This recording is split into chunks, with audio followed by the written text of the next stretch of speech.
सुबह से जो चर्चा चल रही है उसको मैंने बारीकी से सुना है। मुझे लगता है या तो निर्दोष भाव से या तो राजनीतिक कारणों से ढेर सारी भ्रांतियां कई सदस्यों के मन में भी है और कई सारी भ्रांतियां सदन के माध्यम से, आपके माध्यम से पूरे देश भर में फैलाने का प्रयास भी हो रहा है। बिल पर चर्चा का जवाब तो माननीय रिज्जू साहब देंगे। मैं कुछ बातें यहां रखी है, इसको मेरी समझ के हिसाब से क्लैरिफाई करने का जरूर प्रयास करूंगा। मन ये वक्त एक अरबी शब्द है। वक्त का इतिहास मान्यवर कुछ हदीसों से जुड़ा हुआ मिलता है और आजकल जिस अर्थ में वक्त शब्द का प्रयोग किया जाता है, इसका मतलब है अल्लाह के नाम पर संपत्ति का दान, पवित्र धार्मिक उद्देश्यों के लिए संपत्ति का दान। मान्यवर वक्त का समकालीन अर्थ, अभी जो अर्थ हम समझ रहे हैं, वो इस्लाम के दूसरे खलीफा श्री उमर के समय में अस्तित्व में आया। एक प्रकार से इसकी आज की भाषा में व्याख्या करें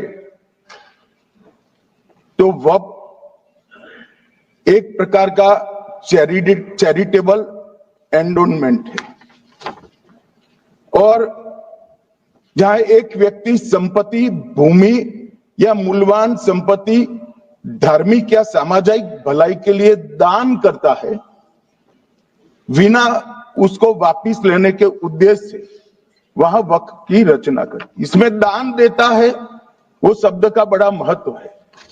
दान उस चीज का ही कर्ज किया जा सकता है जो हमारा है। सरकारी संपत्ति का दान मैं नहीं कर सकता मान्यवर, किसी और की संपत्ति का दान मैं नहीं कर सकता। दान उसी चीज का किया जाता है जो हमारा है। मान्यवर, इसी विषय पर ये सारा जो बहस चल रहा है, चल रहा है।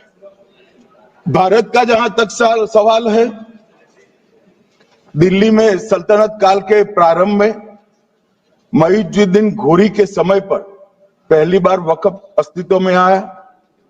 अंग्रेजों के जमाने में 1863 के धार्मिक दान अधिनियम से चलता था। बाद में चैरिटेबल प्रॉपर्टीज एक्ट 1890 से चला। उसके बाद 1913 में मुसलमान वक्फ वैलिडेटिंग एक्ट अस्तित्व में आया। तब तक ये सारी प्रक्रियाएं चैरिटेबल एक्ट के तहत चलती थी।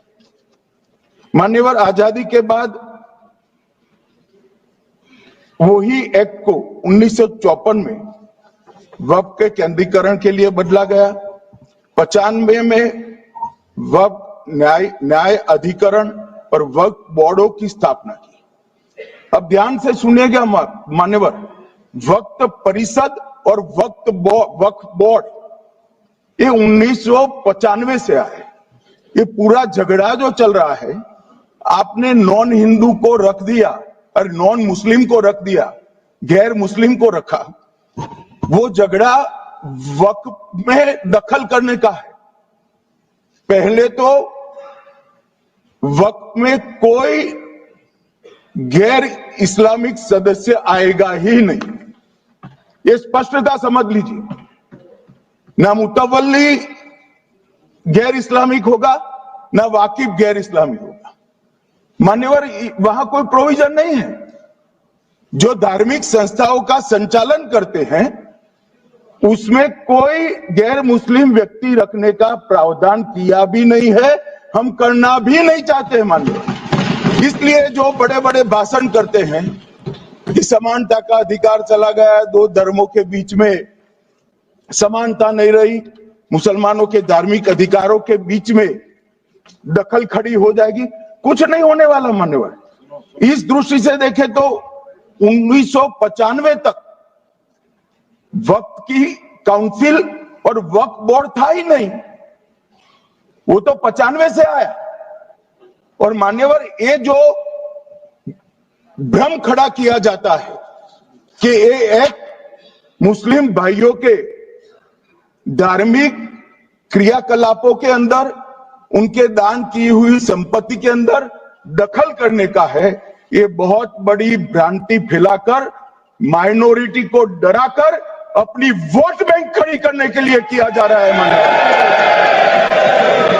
मान्यवर, कहां पर गैर मुस्लिम सदस्य रखे जाएंगे? परिषद में और वक्फ बोर्ड में। उसका काम क्या है? उनका काम धार्मिक क्रियाकलापों को कुछ चलाने का नहीं है।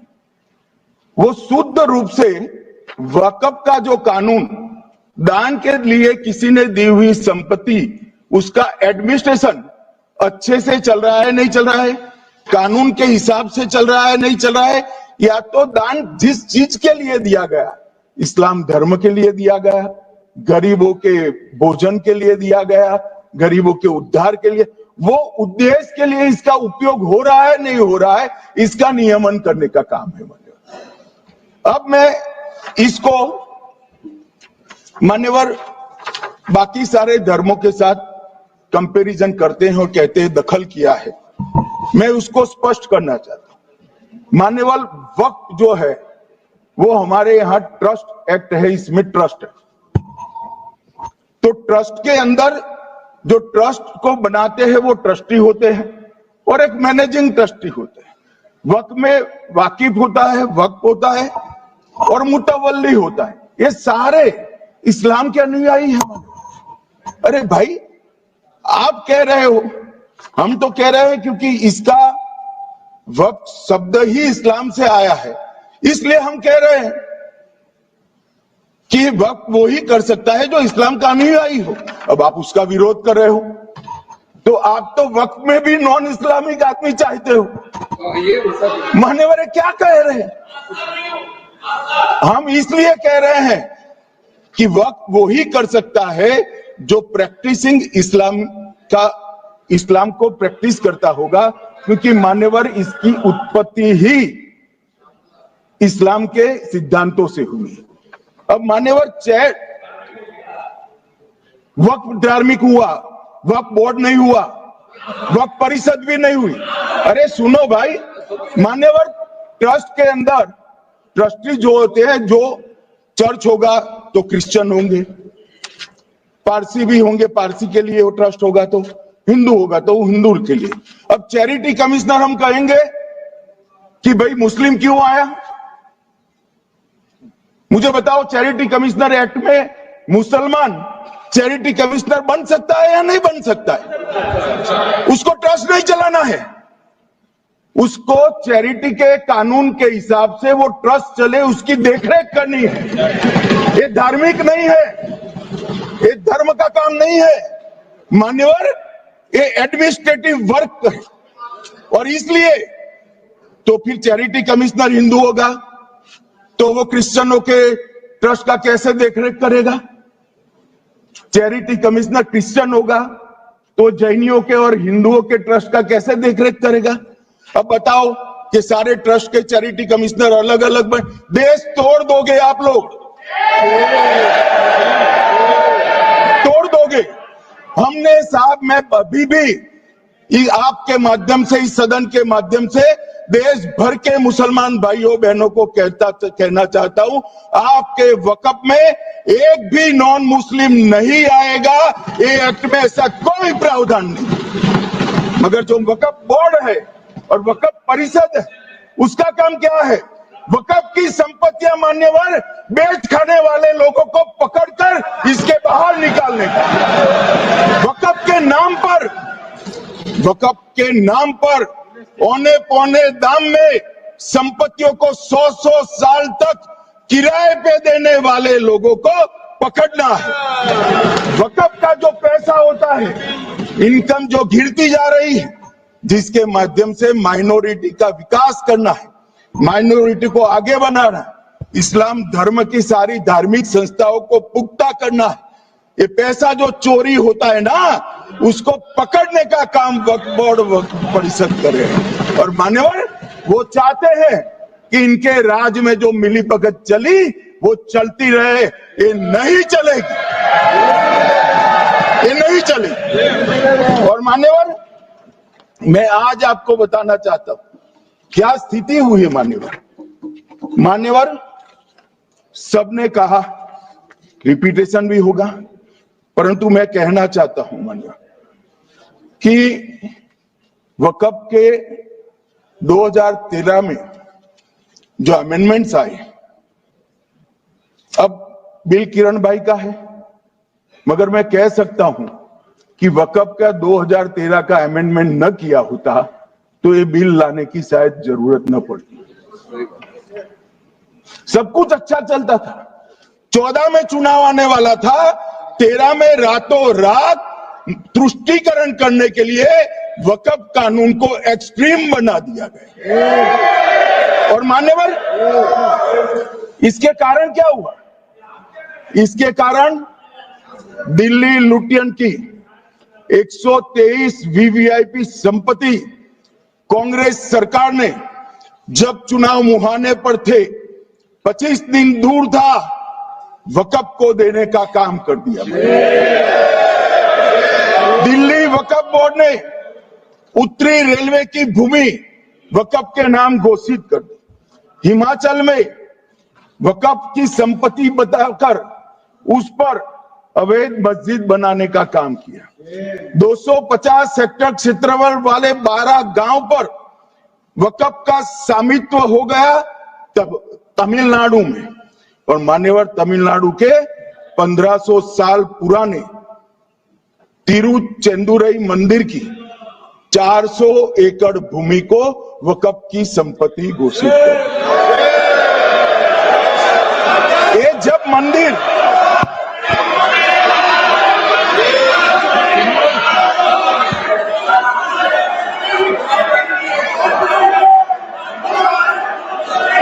आपको मौका मिले जब अपनी बात कह देना, प्लीज बैठिए। मान्यवर, कर्नाटक की, आपको मौका मिले जब अपनी बात कह देना, आप भी बहुत मिसलीड करते हैं। बैठिए गृह मंत्री जी। मान्यवर, कर्नाटक की मणिपट्टी समिति का रिपोर्ट में पढ़ रहा हूं, इसमें मेरा कुछ नहीं है, खड़े मत हो जाना। ये मणिपट्टी समिति का रिपोर्ट है। 29,000 एकड़ भूमि वक्फ की बिजनेस के उपयोग के लिए किराए पर दे दी। मान्यवर, 2001 से 12 के बीच 2 लाख करोड़ की वक्फ की संपत्ति निजी संस्थानों को हस्तांतरित कर दी 100 साल की लीज पर। मान्यवर, बेंगलुरु में उच्च न्यायालय में बीच में पढ़ना पड़ा, 602 एकड़ भूमि को जब्त करने से रोकना पड़ा। विजयपुर कर्नाटक के होनवाड़ गांव की 1500 एकड़ भूमि पर दावा कर उसको विवाद में डाला और 500 करोड़ की संपत्ति जिस भूमि का मूल्य है, वहां 5 स्टार होटल को महीने 12,000 रुपए के किराए से दे दिया। अब मान्यवर ये कहते हैं कि इसका हिसाब किताब न करो, इसकी देखरेख न करो। भाई, ये पैसा जो है देश के गरीब मुसलमान का है, ये गन्ना सोटों की चोरी के लिए नहीं, ये इसको रोकने के लिए। और इनके जो ठेकेदार बैठे हैं मान्यवर, ये यहाँ गरज गरज कर बोलते हैं, खुद को समझे बगैर बोलते हैं, कुछ समझ कर बोलते हैं। उनको लगता है कि इससे हम जीत जाएंगे। मान्यवर, कर्नाटक में दत्तापीठ के मंदिर पर क्लेम किया, टालीपरंबा 75 साल पुराने एक दावे के आधार पर 600 एकड़ जमीन का दावा किया और ईसाई समुदाय की भी ढेर सारी जमीनों पर कब्जा कर लिया गया। मान्यवर, आज देश के कई गणमान्य चर्च और चर्च के समूह वक्फ बिल का समर्थन कर रहे हैं उनको लगता है कि इसका विरोध कर हम मुस्लिम भाइयों की सिंपैथी जीतकर अपनी वोट बैंक पक्का करेंगे। उसमें कोई फायदा नहीं होगा अखिलेश, इसलिए कि 4 साल में मुस्लिम भाइयों को मालूम पड़ जाएगा कि कानून तो उनके फायदे में है। और इसके साथ ये दक्षिण के सारे जो सांसद बोल रहे हैं, अपनी अपनी कॉन्स्टिट्यूंसी में सारे चर्च को मान्यवर नाराज कर रहे हैं, उनको पता नहीं। सारे चर्च को नाराज करे, सारे चर्च ने रिजोल्व किया है कि हम खिलाफ इसका हम समर्थन करते हैं। मान्यवर, तेलंगाना में 66,000 करोड़ की 1700 एकड़ जमीन पर दावा कर दिया। असम में मोरीगांव जिले की 134 एकड़ भूमि पर दावा हुआ। बिहार का मैं लालू जी के कोर्ट के साथ बाद में बताता हूं। गुरुद्वारा से संबंधित हरियाणा की 14 मरला भूमि को वक्फ को सौंप दिया। और मान्यवर, प्रयागराज में चंद्रशेखर आजाद पार्क को भी वक्फ घोषित किया। और मान्यवर, महाराष्ट्र के वडानगे गांव में महादेव की मंदिर पर दावा किया। और बीड में कंकलेश्वर मंदिर की 12 एकड़ जमीन वक्फ बोर्ड ने जबरन ले ली।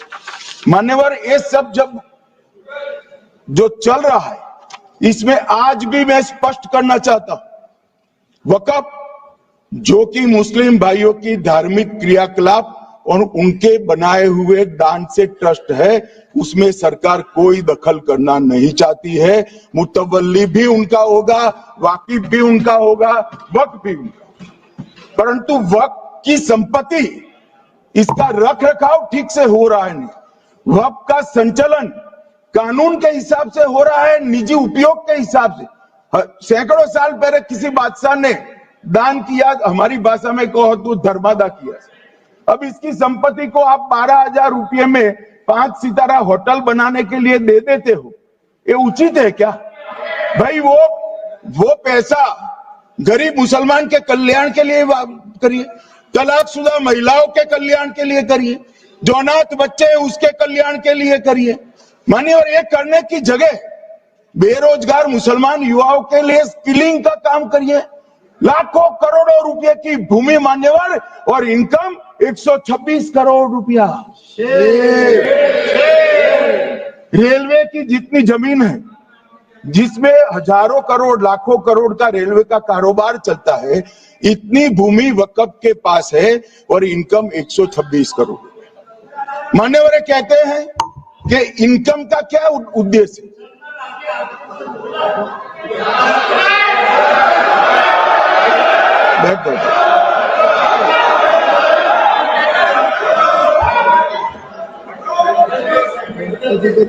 मान्यवर, मैं दादा की टेंशन समझ रहा हूं, ये बंगाल के मुसलमान भी सुन रहे हैं, तो उनको टेंशन होना स्वाभाविक है। मान्यवर, लालू प्रसाद जी, आज आरजेडी के सारे सदस्य बोले, जब 2013 का अमेंडमेंट आया, मैं लालू जी का तो पूरा पढ़ना चाहता हूं, बाकी सदस्यों का सिर्फ टोकन पढ़ूंगा। लालू जी ने क्या कहा? मैडम, सरकार जो यह संशोधन विधेयक पेश किया है, सरकार की पहल का हम स्वागत करते हैं। शाहनवाज हुसैन जी और अन्य माननीय सदस्यों ने अपनी बातों को यहां रखा, मैं उसका समर्थन करता हूं। आप देखिए, सारी जमीनें हड़प ली गई है, चाहे सरकारी हो या गैर सरकारी। वक्फ बोर्ड में जो काम करने वाले लोग हैं, उनके द्वारा सारी प्राइम लैंड को बेच दिया गया है। पटना में ही डाक बंगले की जितनी प्रॉपर्टी थी, सब पर अपार्टमेंट बन गए। इस तरह की काफी लूट खसोट हुई है। हम संशोधन विधेयक तो आपको अंत में लाए हैं, समर्थन करते हैं, लेकिन मैं चाहता हूं कि भविष्य में आप कड़ा कानून लाइए और ये जो चोरी करने वाले लोग हो, उनको जेल की सलाखों के पीछे। अब साहब, लालू प्रसाद की इच्छा इन्होंने तो पूरी नहीं की, नरेंद्र मोदी जी ने पूरी कर दी। ये लालू जी ने कहा था, एक कड़ा कानून लाइए। मान्यवर शरीफुद्दीन शरीफ, उन्होंने कहा, मंत्री जी समझते हैं कि शायद इससे मुसलमानों का वोट मिल जाएगा। लिहाजा मुसलमान लोगों ने भी खुद ही तबाही मचाई है। इसलिए मैं गुजारिश करूंगा कि इसके लिए आप सख्त कानून बनाइए, उनके हाथों में हथकड़ियां पहनाइए और जो उनके कब्जे किए हैं वो जमीनों बेचकर गरीब और तलाकशुदा मुस्लिम बहनों का कल्याण करिए। इसके बाद श्री हमीदुल्लाह सैयद लक्षद्वीप से थे, उनका भी इसी टोन का भाषण है। और मान्यवर, मैं आज की बात नहीं कर रहा हूं, 2013 का जो बिल कांग्रेस पार्टी लेकर आई, इसके विरोध में इनके समर्थकों ने जो कहा था, मान्यवर ये है। और क्या होगा भाई इससे?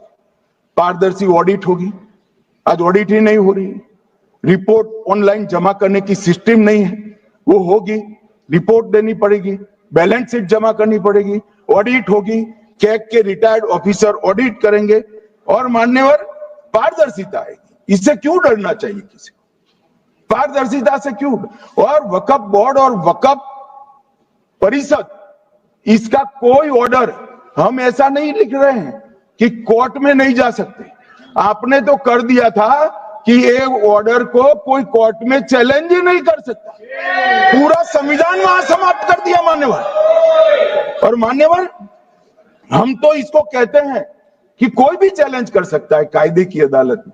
इस देश में संविधान का राज है, ग्रीवेंसेस जिसका भी हो कोर्ट में जा सकता है। 2013 में जिसकी भूमि हड़पी, इसके ग्रीवेंसेस को भी कोर्ट के फोरम से बाहर करने का पाप एक कांग्रेस पार्टी ने किया।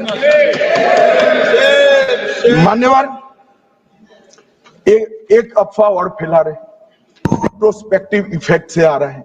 मैं स्पष्ट कर देना चाहता हूं, इस सदन में बोलने के वक्त जिम्मेदारी के साथ बोलना चाहिए। अगर ये कानून का पहला पेज और तीसरी तक धाराएं भी पड़ी होती तो इसमें स्पष्ट लिखा है, ये कानून का अमल जिस दिन पारित होने के बाद भारत सरकार नोटिफिकेशन बाहर निकालेगी, उस दिन के बाद होगा। मतलब रिट्रोस्पेक्टिव इफेक्ट नहीं है, मगर मुस्लिम भाइयों को डराया जा रहा है कि रिट्रोस्पेक्टिव इफेक्ट से आएगा। मान्यवर, ये कह रहे हैं कलेक्टर क्यों रखा है?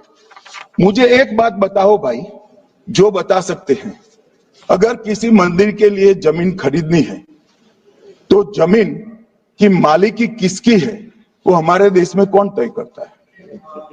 सबको मालूम है, कलेक्टर करता है सर, रेवेन्यू ऑफिसर वही है। तो अगर वक्फ की भूमि जो वक्फ कर रहा है उसकी है या नहीं है, इसकी जांच कलेक्टर करे तो इसमें आपत्ति क्या है? वक्फ तो दान है भाई, और दान अपनी संपत्ति का किया जा सकता है, किसी और की संपत्ति का नहीं किया जा सकता। गांव में कोई बेचारा अमेरिका गया है 4 महीने पढ़ने के लिए, घूमने के लिए, आता है तो कि वक्फ घोषित हो गया। कोई कारोबार करने के लिए दिल्ली आया, आता है तो कि वक्फ घोषित हो गया। अरे ऐसे नहीं होता भाई, कलेक्टर को पूछना पड़ेगा सरकारी संपत्ति है या नहीं है, इसकी जांच करनी चाहिए या नहीं करनी चाहिए। ढेर सारे मंदिर बनते हैं, बने भी है, बनेंगे भी, ढेर सारे चर्च बने हैं, गुरुद्वारे बने हैं, सरकारी संपत्ति पर बन सकते हैं क्या? नहीं बन सकते मान्यवर। जहां वक्फ की घोषणा होती है वो भूमि सरकारी है या नहीं है वो सत्यापित करना ही चाहिए, और कलेक्टर के अलावे इसको कोई सत्यापित नहीं। मान्यवर, इन्होंने मैंने पहले भी बताया मान्यवर, कोर्ट को भी रास्ते से निकाल दिया। मैं बाद में बात करता हूं मान्यवर, ये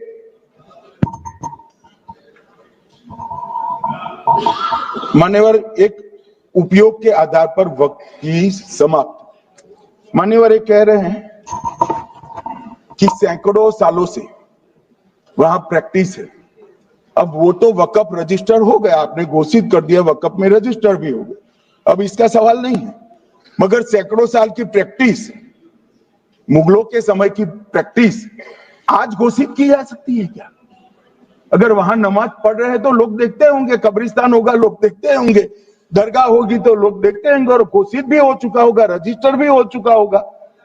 अब अगर आप वक्फ घोषित करना है तो उसको ऐसे नहीं कर सकते मान्यवर, अधिकृत करना चाहिए। मान्यवर, जो दूसरा सुधार लेकर आए किरण जी, वो ही है कि धारा 36 में वक्फ संपत्तियों को बिना किसी स्पष्ट प्रक्रिया से, मालिकी की प्रक्रिया से पंजीकृत नहीं किया जा सकता। मान्यवर, अपील का प्रावधान वर्तमान में अधिनियम में ट्रिब्यूनल के निर्णय के खिलाफ अपील करने का कोई प्रावधान नहीं है। ये दृष्टिभ्रम खड़ा कर रहे थे गोगाई जी कि हाईकोर्ट में जा सकते। हाईकोर्ट में सिविल सूट नहीं जा सकता, रीट के अधिकारों का उपयोग कर हाईकोर्ट में जा सकते हैं। सिविल सूट में ज्यादा प्रोटेक्शन मिलता है मूल मालिक को। आपने सिविल सूट को खत्म कर दिया था। रीट के जुडिक्शन बहुत सीमित है, हम सब जानते हैं कि ये सीमित कर दिया गया था, आप भी जानते हो, मगर आपको वोट बैंक चाहिए। मान्यवर, ये हमारा स्पष्ट सिद्धांत है भारतीय जनता पार्टी की, मोदी सरकार का, कि वोट बैंक के लिए हम कोई कानून नहीं लाए। कानून न्याय के लिए होता है, कानून लोगों के कल्याण के लिए होता है। इन्होंने कहा कैसे कैसे कानून आए हैं, मैं बता देता हूं सब। अभी कांग्रेस के महासचिव और माननीय सदस्य कह रहे थे क्या कानून आ रहे हैं, सब किस प्रकार के कानून आ रहे हैं। मान्यवर, इसी सदन में नरेंद्र मोदी सरकार ही महिलाओं को 33% आरक्षण का कानून लाई। इसी सरकार में पिछड़ों को संवैधानिक अधिकार दिया गया। मान्यवर, इसी सरकार में बजट जो आए, इसमें गरीबों को गैस, शौचालय, पानी, 5 लाख तक का बीमा, 5 किलो अनाज, बिजली और घर दिए गए। मान्यवर, और कन्वर्जन कानून की बात करते थे और हंसते हंसते कहते थे कर्नाटक सरकार कन्वर्जन कानून लेकर आई है। सबसे पहला कन्वर्जन कानून उड़ीसा और मध्य प्रदेश में कांग्रेस सरकार लेकर आई, मगर उस वक्त कांग्रेस सरकार तुष्टीकरण की नीति पर नहीं चलती थी, महात्मा गांधी के सिद्धांतों पर चलती। मध्य प्रदेश और उड़ीसा में सबसे पहला कन्वर्जन के खिलाफ कानून कोई लाया तो कांग्रेस पार्टी लाई, और मुझे गर्व है मेरी पार्टी की सरकारें कन्वर्जन पर कानून लाती। माने, और सबको अपना धर्म का अनुसरण करने का अधिकार है, कोई शौक से करे, मगर लोभ, लालच, भय, इससे धर्म परिवर्तन नहीं कराया जा सकता। किसी गरीब के पास खाना नहीं है, खाना देकर उसका धर्म बदला दोगे? कोई थोड़ा कम पढ़ा लिखा व्यक्ति है, उसका धर्म बदला दोगे? ऐसे नहीं होगा मान्यवर। और आपने भी किए हैं कानून, आप नए नए आए हो, आपको मालूम नहीं है मान्यवर, इनको मालूम नहीं, अभी अभी आए हैं 5 साल से। ये कांग्रेस पार्टी ने कानून किए थे मान्यवर। अपील का प्रावधान भी हमने आगे बढ़ाया, और गैर मुसलमानों के द्वारा दान की गई संपत्तियों पर, गैर मुसलमानों की दान की संपत्तियों पर वक्फ अधिनियम को हमने लगने से मना कर दिया। माने, उनके लिए चैरिटी कमिश्नर का कायदा है। ये प्रैक्टिसिंग इस्लाम, जो इस्लाम की प्रैक्टिस करते हैं, इसीलिए मान्यवर हमने ओवरराइडिंग इफेक्ट को भी समाप्त कर दिया। मान्यवर, ट्रस्ट का नियमन करने का जो कानून होता है, जैसे चैरिटी कमिश्नर के कानून में कोई ओवरराइडिंग इफेक्ट नहीं है। जहां क्लासेस आते हैं वहां ओवरराइडिंग इफेक्ट होती है। यहां ओवरराइडिंग इफेक्ट इसलिए देगी कि आप जिसकी संपत्ति हड़पी जाएगी उसको कोर्ट से जाने से रोकना चाहते थे, इसलिए ओवरराइडिंग इफेक्ट जो हमने मान्यवर निकाल दिया है। मान्यवर, एक ऐसी चर्चा लेकर आए कि चर्चा नहीं, मैं आपको बताना चाहता हूं 2013 में जो अमेंडमेंट बिल आया, जिसके कारण ये बिल लाना पड़ा, वो बिल में कुल मिलाकर 5.4 घंटे चर्चा हुई थी, 5.5 घंटे दोनों सदन मिलाकर। और इस बिल में दोनों सदन मिलाकर 16 घंटे चर्चा हो रही है मान्यवर, 16 घंटे। इसके अलावे हमने डिमांड किया समिति बनाओ, समिति भी बनाई, 38 मीटिंगें हुई, 113 घंटे चर्चा हुई, 284 हितधारक बनाए गए। वक्फ बोर्डों की संख्या जो उपस्थित वक्फ बोर्ड भी हुए राज्यों के 25 हुए, राज्य सरकार के प्रतिनिधि 15 राज्य सरकारों के आए, सांसद 8 हुए, विधायक विधान परिषद 7 हुए और अध्ययन दौरे 3 किए गए और अल्पसंख्यक आयोगों को भी 5 बुलाया गया। ये सबसे 92.68 लाख करीब 1 करोड़ सुझाव देश भर से ऑनलाइन आए, इसकी मीमांसा कर एक कानून बना है। आप ऐसे इसको खारिज नहीं कर सकते हो पूरी प्रक्रिया को। आप जो कर रहे हैं 5.5 घंटे की प्रक्रिया, ये बहुत लोकतांत्रिक प्रक्रिया है और हम 16 घंटे चर्चा करते हैं कि चर्चा आपके अनुरूप चर्चा नहीं हो सकती।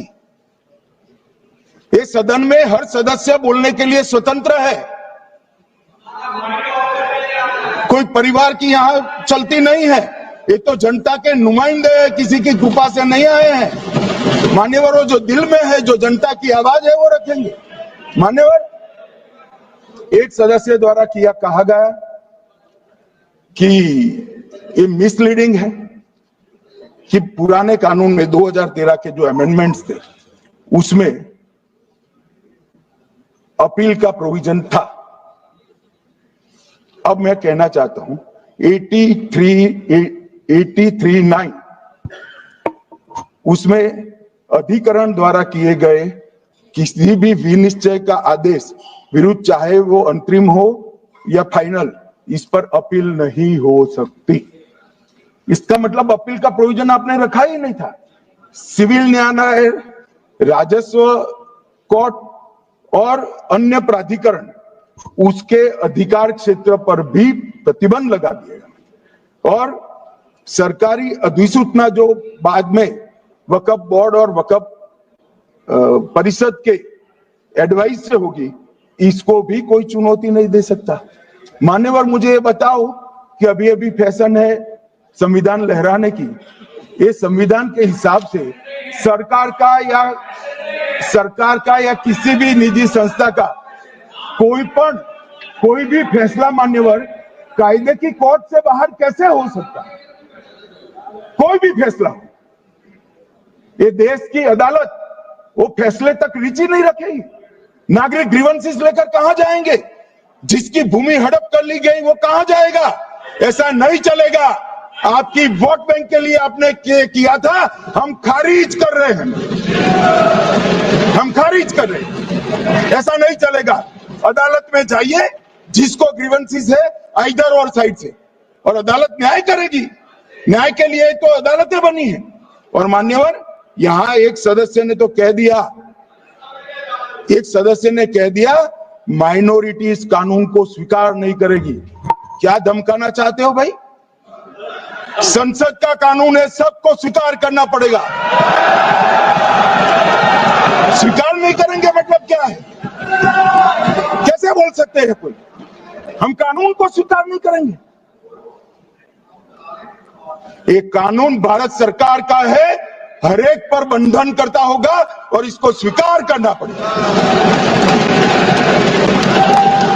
मान्यवर, ये हमने तो खैर वक्फ को छेड़खानी नहीं की, वक्फ बोर्ड और वक्फ परिषद के अंदर बदलाव किया है, मगर वक्फ के लिए भी क्या क्या जजमेंट आए। सैयद फजल पुकोया थंगल बनाम भारत संघ 10/11/28 को केरल उच्च न्यायालय ने उन्होंने कहा वक्फ बोर्ड एक स्टैट्यूटरी बॉडी है, यह मुस्लिम समुदाय का प्रतिनिधि निकाय नहीं है। इसका फंक्शनिंग मान्यवर एडमिनिस्ट्रेटिव है।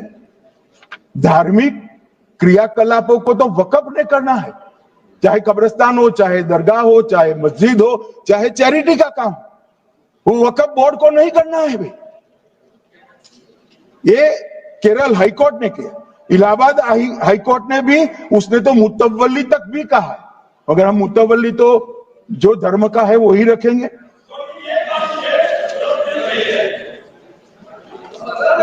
मान्यवर, इन्होंने कहा एक मुतवल्ली के कर्तव्य विशुद्ध रूप से धर्म निरपेक्ष कैरेक्टर है, मगर हम मुतवल्ली को छू नहीं सकते रहे। मान्यवर ये कह रहे थे, मान्यवर ये कह रहे थे कि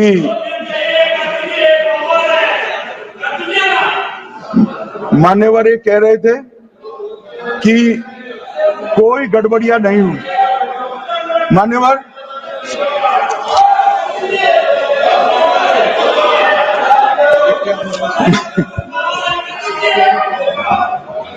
मान्यवर 2013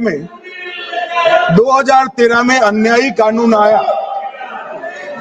भाई करने थोड़ा शांत हो जाइए।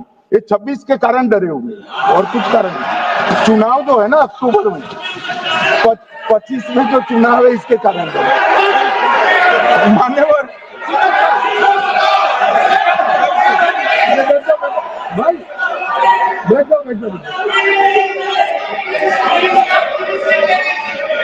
मान्यवर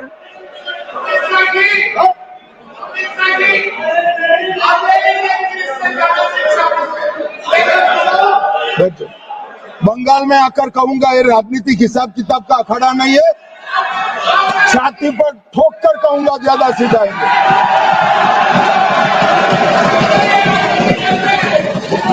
मान्यवर 2013 के, अरे बैठ जाओ वकील साहब बैठ जाइए। मान्यवर 2013 में जे वो भी रिपीट होने वाले। मान्यवर 2013 में बैठ जाओ। मान्यवर 1913 से लेकर 2013 तक 1913 से 2013 तक वक्फ बोर्ड का कुल एकड़ में भूमि सब वक्फ का मिलाकर 18 लाख एकड़ था। मेरी विनंती है सभी सदस्य इसको ध्यान से सुनिए। 1913 से 2013 तक 18 लाख एकड़ और 13 से 25 तक एक कानून बनने का परिणाम क्या आया और नई 21 लाख एकड़ भूमि बढ़ गई। अब मान्यवर 39 लाख एकड़ जो भूमि है उसमें 21 लाख एकड़ 13 के बाद। अब ये कह रहे हैं कि इसका दुरुपयोग नहीं हो रहा है।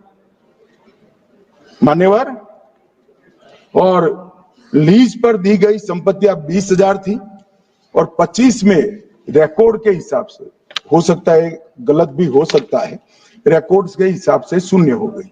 तो मान्यवर संपत्तियां कहां गई? मान्यवर बेच दी गई।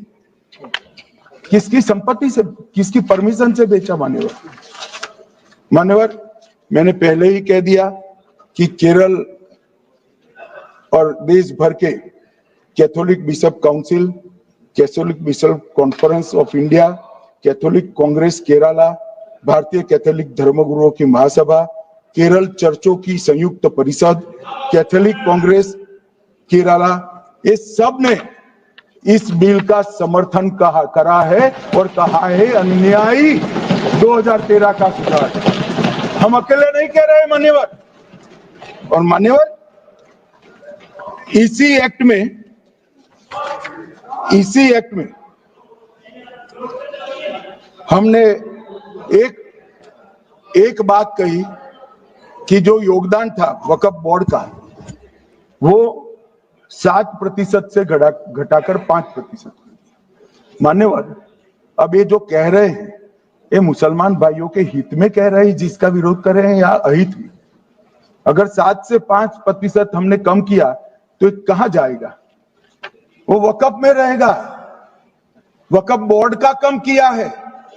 जो मस्जिद चल रही है उसको हमने 2% बढ़ाया है।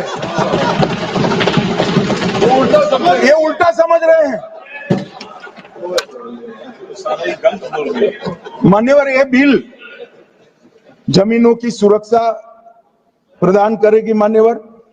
किसी की जमीन अब घोषणा मात्र से वक़्फ नहीं बनेगी, उसको प्रोटेक्शन मान्यवर। पुरातत्व विभाग और एएसआई की जमीन को हम सुरक्षा देंगे।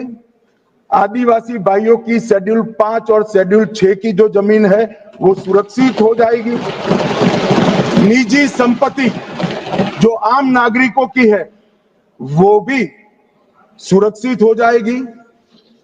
और वक़्फ करने के लिए स्वामित्व को दान तो साहब अपनी संपत्ति का ही कर सकते हैं, गांव की संपत्ति का दान नहीं कर सकते। तो वक़्फ निजी संपत्ति से ही स्वामित्व के बगैर नहीं हो पाएगा। इसमें पारदर्शिता लाने के लिए सूचना की प्रक्रिया को दाखिल किया गया है।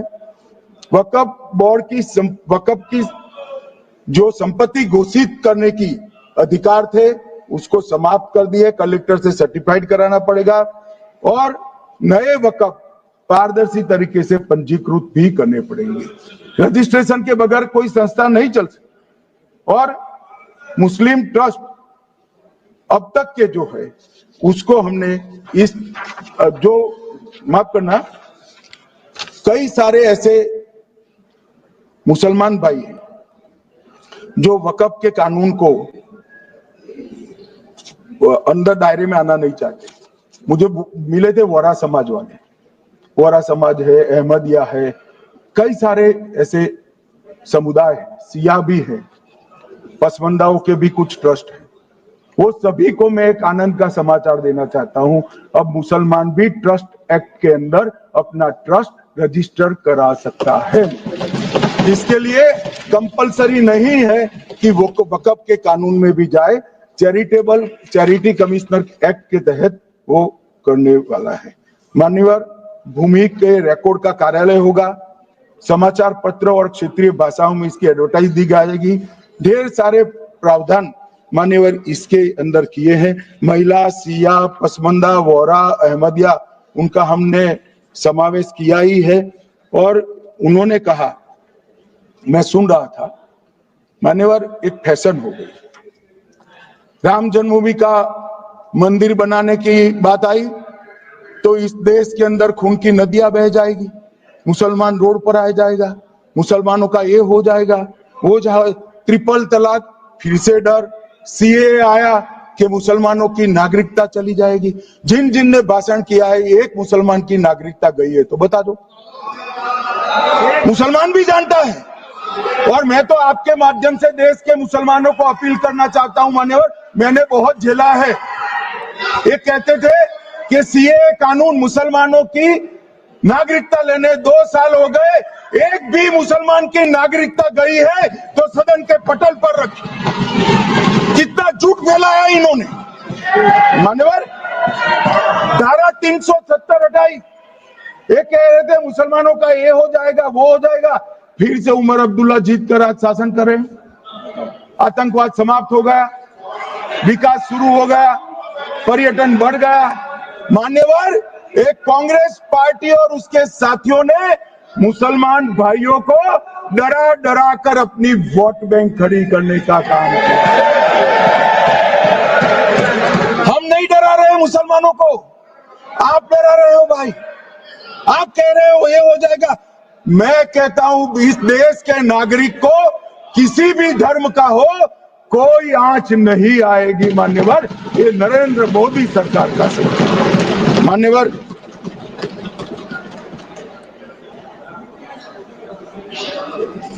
इनको मान्यवर ना पिछड़ों की चिंता है ना मुसलमानों की। ये सालों से जातिवाद और तुष्टीकरण इसके आधार पर काम करते हुए आए हैं और जातिवाद और तुष्टीकरण की राजनीति कर कर अपने परिवार की पॉलिटिक्स को आगे बढ़ाए हैं। मगर 2014 से मान्यवर जातिवाद, तुष्टीकरण और परिवारवाद को एक साथ नरेंद्र मोदी ने समाप्त कर कर विकास की राजनीति इस देश में प्रस्तावित।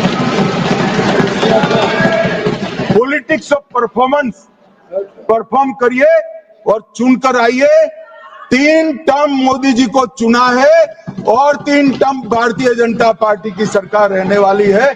मेरी बात ठीक कर मान्यवर। अंत में मैं किरण जी को बहुत बहुत बधाई देना चाहता हूं कि बहुत अभ्यास कर सारे दूषणों को निकालकर वक्फ कानून को शुद्ध, पारदर्शी और उद्देश्यों को समर्पित बनाने का काम रिज्जू साहब लेकर आए हैं। मैं इसका समर्थन करता हूं। E.T. मोहम्मद बशीर।